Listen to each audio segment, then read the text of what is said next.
Bonsoir, on débute cette édition avec la PAC. La nouvelle politique agricole commune entrera en vigueur en 2023. Les ministres de l'Agriculture des 27 ont validé hier un accord sur une nouvelle répartition des aides européennes aux agriculteurs. Comment perçoivent-ils cette réforme ? Premier volet ce soir avec le point de vue d'agriculteurs conventionnels qui s'inquiètent notamment de mesures environnementales, imposant par exemple une rotation plus importante des cultures. Reportage Marie-Aimée Caupleutre. Depuis 2015, Charles-Henri Nolot pratique la rotation de ses cultures. Tous les 2, 3 et 4 ans, il varie entre betteraves, colza, maïs et pois. Mais avec la réforme de la PAC, il peut être amené à effectuer une rotation de ses cultures tous les ans. Une mesure qui rend certes le sol plus fertile, mais qui s'avère compliquée à mettre en place. Sur mon exploitation qui produit du maïs semence, j'opère très souvent des découpages dans mes îlots, donc des découpages de parcelles. Et donc il se peut que sur une bande, sur un angle de champ, on puisse avoir 2 années de suite du maïs semence par exemple. Et donc cette mesure, elle est tout simplement très administrative et quelque part peut occasionner des pertes de valeur ajoutée sur les exploitations de façon parfois importante, puisque ça peut être la perte de certains contrats de production, ça peut être à minima une diminution de ces contrats-là, donc ça peut être très impactant.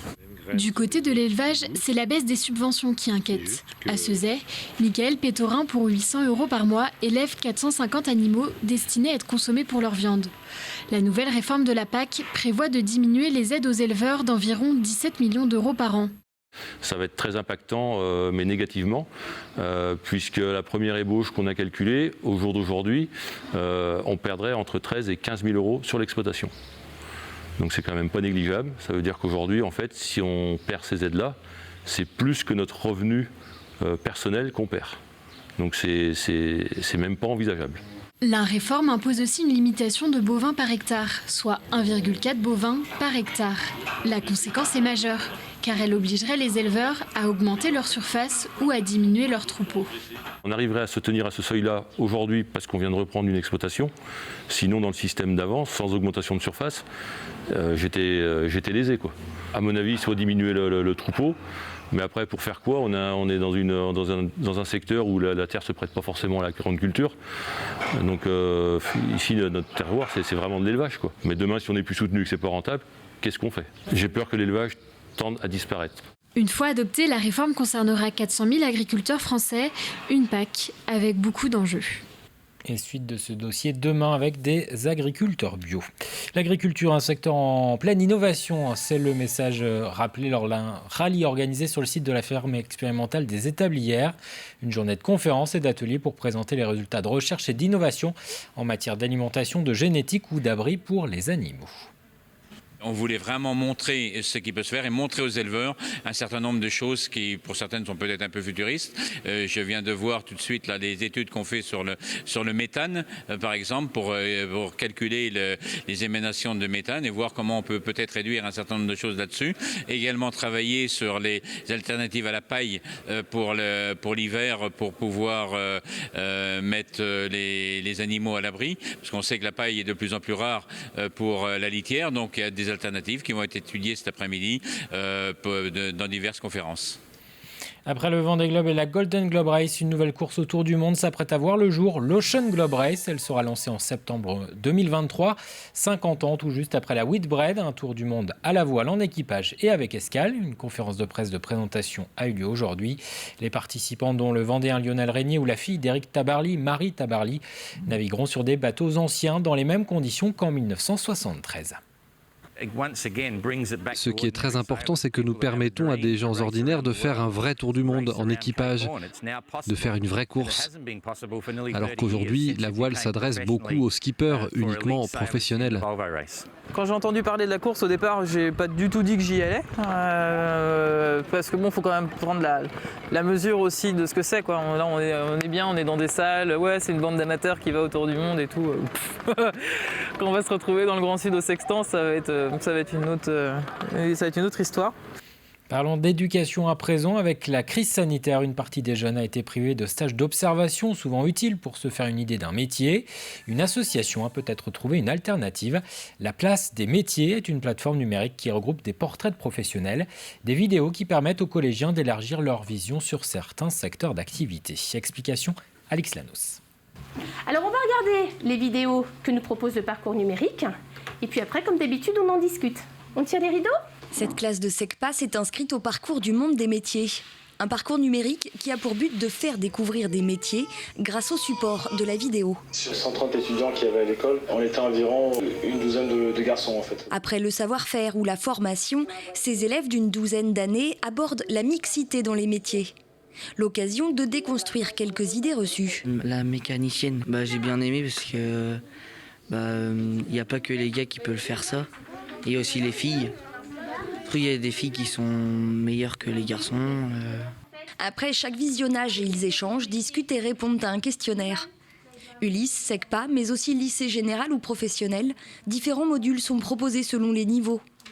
Et l'outil doit permettre à chaque élève de s'orienter et de pouvoir choisir un parcours de formation en connaissance de cause. Je trouve que c'est bien parce que ça peut nous apprendre à faire des métiers qu'on ne pensait pas faire un jour. Oui, j'ai découvert des métiers que je ne connaissais pas du tout. Souffleur de verre, artisan de la main, carreleuse. Ces élèves doivent s'orienter un peu plus tôt que les autres, donc en fin de troisième, donc ils ont beaucoup de questions. Il y a une diversité de métiers dans ce parcours numérique, donc qui est très intéressante. Mais ce n'est pas seulement le métier en lui-même qui est intéressant, c'est aussi l'histoire de ces professionnels, tous les messages qu'ils font passer en fait aux élèves à travers leurs témoignages. Proposer une vision concrète et incarnée des métiers, c'était tout l'objectif de Nathalie Pinson en créant ce parcours numérique proposé aux enseignants depuis mars 2020. L'objectif de cette association qu'on a créée il y a 2 ans avec mes sœurs, c'est de créer des programmes pour les enseignants, pour qu'ils soient autonomes dans leur classe, pour faire découvrir des métiers à leurs élèves, sans jamais poser la question quel métier tu veux faire. Par contre, on va lui demander quel métier il veut découvrir. Et c'est pas tout à fait la même chose. On a construit une curation, on a une chaîne YouTube avec plus de 3000 films sur les métiers. Et je pense qu'ils arrivent à trouver sur notre parcours ce qu'ils ne cherchaient pas en fait. On bien la mixité professionnelle. Pour l'instant, 72 enseignants dans la région se sont inscrits pour recevoir un parcours numérique personnalisé. Dès septembre prochain, l'association espère en accompagner autour de 300. Je vous laisse une petite... Partons à la rencontre d'Emmanuel Maudier. L'artiste équestre reprendra dans quelques jours ses représentations après une longue période de pause en raison de la crise sanitaire qui a entraîné l'annulation des spectacles. C'est donc avec impatience qu'elle s'apprête à retrouver le public avec ses chevaux, véritable partenaire de scène. Portrait signé Grégoire de Châtillon. D'abord de la confiance, puis arrive ensuite la complicité. Continue. Avec de l'art et de l'amour, cela se transforme ici en poésie. Sur ces 3 hectares de terrain à Saint-Martin-des-Tilleuls, Emmanuel Maudier s'occupe de ses chevaux tous les jours. Son dernier spectacle date de septembre 2019. Bravo. Atteinte dans sa créativité, la cavalière a traversé une période un peu compliquée. Moi, ça m'a énormément manqué, ça m'a beaucoup atteint en fait, sans que je me rende compte. Attends chou, attends. Voilà, je finis. Non, bon, tant pis. Assieds-toi alors. Voilà. Bon. Je disais donc, ça m'a beaucoup atteint moralement, plus que je le pensais, et je m'en suis rendu compte assez tard. Mais j'ai vraiment hâte que ça recommence, ça me fait vibrer. Cette vibration, c'est celle de la création, de la mise en scène, celle aussi de se produire en spectacle. Dans cette relation si proche, c'est le cheval aussi qui devient artiste. Alors on a Cisco, qui est ma star en liberté. C'est ma perle, c'est la rencontre de ma vie vraiment. C'est un vrai artiste quoi. Et il y a Silverado qui s'en va. Sylvé, viens, viens là, viens, viens. Alors Sylvé, lui, c'est mon tout premier cheval. Il m'a permis d'apprendre beaucoup, il m'a permis de faire beaucoup d'erreurs en me les pardonnant toujours. Heureusement, Emmanuel Maudier sera à nouveau en spectacle avec ses chevaux dès le 4 juillet au château des Essarts pour la saison estivale. Super. Plus que du dressage, ses créations sont donc le fruit d'une relation fusionnelle avec l'animal. Mes plus beaux retours, c'est quand les gens me disent que, peuvent relever entre guillemets la relation qu'il y a entre moi et mes chevaux. Donc c'est pour ça que Je dresse évidemment mes chevaux, mais j'aime pas trop ce mot, en fait.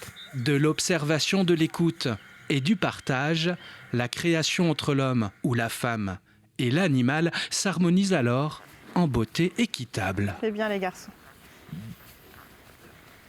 Avant de nous quitter, l'abbaye de la Grennetière accueillera demain et jeudi 3 représentations de La Passion selon Tibérine, une pièce qui sera jouée ensuite par la troupe L'Écho du Soleil à Avignon et qui s'inspire des écrits de 3 des 7 moines assassinés en Algérie en 1996.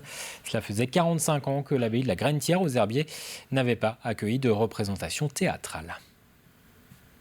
Elle aura lieu au cœur de l'abbaye, dans ce qu'on appelle la cour du cloître, en plein air.